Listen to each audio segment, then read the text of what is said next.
And welcome to our community. Susie Thomas with you this morning. So happy to welcome Celia King to the studio. Good morning. Good morning, Susie. Celia, you are with so many things going on, but right now we'll talk about equine-assisted learning. Yeah, that's right. It's three interesting words I'll put together. So something to do with horses, I'm guessing. Yeah. Tell me a little bit about what is this? Well, I work with executives and managers who have teams from the size of 2 people to 20. And one of the things that we do is equine-assisted learning. We work with the people and the horses together. And here's the idea. I know that sounds a little bit strange, but when you're working with horses and you're working with people, you're dealing with some of the same 3 elements. You need empathy. You've got to understand what the horse or the person is bringing into the interaction. You can't have any control over what that is, but it helps you to know. You need communication skills, so verbal or nonverbal ways of interacting with them. And thirdly, you need it's a little hard to describe the third piece, but it's more of an intuitive energy or a kind of presence that you have. So you can think about when you've been in a board meeting and you have the idea that everybody feels confused or excited or celebratory. Good leaders know how to engage that in an almost invisible but really powerful way. And the horses start in that intuitive space, and so they're some of the best helpers while we try to learn that process. These horses do not belong to the people that you're working with them? No, that's right. We are contracted with the Military Family Center out in Louisville. It's a second property of Pegasus Farm, and the facility exists to serve veterans and their families, and it includes a barn, an arena, and some horses, and so we do our equine work out there. Are you primarily working with veterans? No, I'm not working with primarily veterans so much as corporate and nonprofit leaders, but the Military Family Center is. That's what its mission is centered on. So somebody got the idea that you're always looking for ways to do team building, and somebody said, oh, let's go horseback riding. Is this how this started? Well, it's interesting because we do all of ours on the ground. We do groundwork with horses. Okay. In the veterans program, they do ride. But with us, we work at getting people, first of all, to feel safe around the horses. We teach them how to groom. We teach them how to lead with and without a lead rope. And then we do, different games and activities, have them move a herd of horses from one side of the arena to the other, things like that. So there's things to be learned just by working with a horse and never even climbing on its back and riding. That's right. Relationship type things? Okay, talk to me about that. Well, the horse is a herd animal, so everything about them is wired for team. They're trying to figure out how do you fit into the herd, where do they belong, who's the leader, and the things that they're looking for, some of them can be taught. So we can tell you how to stand or what verbal cues to use or what to do with your hands. But in the end, the horse is really looking for that internal kind of continuity coming out from you. So if you're anxious or nervous, horses will pick up on that. And they can even go a level deeper. They can recognize if you're anxious and nervous and being honest with yourself about it. So if I have a client who comes in and is nervous about being around the horse, which most people are, they're very large. They're big and they're strong. Big. Oh, and 1,000 pounds, yes. and they run, and you know, things like that. But if you're nervous and pretending not to be, then the horse really recognizes that incongruity. And so you can't fool a horse. No, you cannot. So continuity, does the relationship between the executive and the horse continue, or do you get a different horse every time? I would think that maybe it makes a difference if they're getting to work with the same horse and they kind of build a relationship. Most of our clients want to do that. So we have the option to do it. Most people like to get to know the horse, and then we'll do some activities, and they'll have a chance to get to know another horse if they'd like. But you're right, the relationship does matter. And let's say there's a person who comes in and they're a little bit nervous about being around the horse. Does a horse tend to take advantage of that and know that they've got the leg up on the person? Or do they try to help the person calm down? Or does it depend on the personality of the horse? Depends on it all. And that's the magic trick of it. When a horse is communicating, they may want to, look over at you or flick an ear or flick a tail. Those would be, smaller messages that they're sending. And so we can teach our clients what those are and how to respond to it and what to do with their nerves. Because, again, it's really natural. And so what do you do when you're anxious? Because everybody goes to work and is anxious sometimes, and everybody leads a team and has those moments where they don't quite know what to do. So we can teach how to manage that. Why are these types of things important to learn? Empathy and communication skills, that one's a little more obvious, but the intuitive in the presence kind of thing, why are these types of things important for leadership development?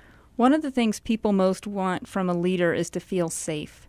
And so when a leader is able to be honest and present and capable no matter what else is going on around them, other people can perform at their best. And that's really a leader's job, to set up every other person on their team for success. And so if you have that kind of presence, then that enables your people to do their best work. Is this something that is common around the country? This sounds like such a unique program. Did you make this up, Celia? That's a good question. It is innovative. It is a growing field. There's not a lot of it going on in Northeast Ohio. We're one of the early starters of it. I was first introduced to it from a friend of mine who is a mental health counselor, and he was using equine therapy with his clients. And I'm not a therapist. I'm not a counselor. But I thought, some of the things that he's dealing with are some of the things my clients deal with. And so 2.5 years ago, I went and got the training and then started offering it with my clients. Now you talk about your clients. What do you do? Oh, yeah. Your day job. I'm with Arentz McSwain Team Building, and we work with leaders and help them understand exactly what it is they're bringing into their leadership role and what it is they need to learn about their team to do that well. So how long have you been doing this with the horses? With the horses, about 2.5 years, Wow. but we've been running our company for about 6. And where does Pegasus find these particular horses to use? Do you know? Where do they come from? Because it seems like they need to be a little bit special. Yeah, that's a great question. Pegasus Farm is most noted for being in Hartville and doing riding lessons and offering programming for people with disabilities. But here at the second property in Louisville at the Military Family Center, it does take a very particular kind of horse. So it has to be horses that have been trained well enough to be around people, but are not entirely predictable. So they have to have their own personalities about them so that you can get the natural reactions from them in a session. Is there a process they go through? We've got a barn full of stable of horses that aren't quite ready for the people yet, and then here's the horses that are working with the military families, and then here's the horses that we've introduced, just executives for this leadership development program. Do they progress through? It's not a progression so much as a selection. So Tammy Gaynor, the equestrian director out at Pegasus, has handpicked these particular horses for this particular program. What have you found? What have you discovered through it? That people are resilient and capable of doing more than they had realized. So one of the things that happens is as you progress through our program, you will learn how to lunge a horse. So that means you have a really long rope that you're holding in one hand and the horse is attached at the other, and you're getting the horse to walk around you. I had a client who was lunging a horse, and the horse was walking and then periodically would pick up to a trot, sort of a jog. And she looked a little nervous, and so we said, "Did you mean for the horse to trot?" "No." And so we talked it down.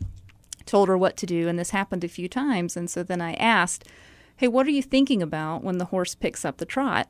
And she goes, I'm just thrilled that this is working. And so that's what the horse was picking up on, that thrill. And it turns out this particular client is somebody with a tremendous amount of energy that she uses in a nonprofit working with children, and is a delightful resource to her. But sometimes she doesn't know how to turn that switch off because it feels like it's supposed to be on all the time.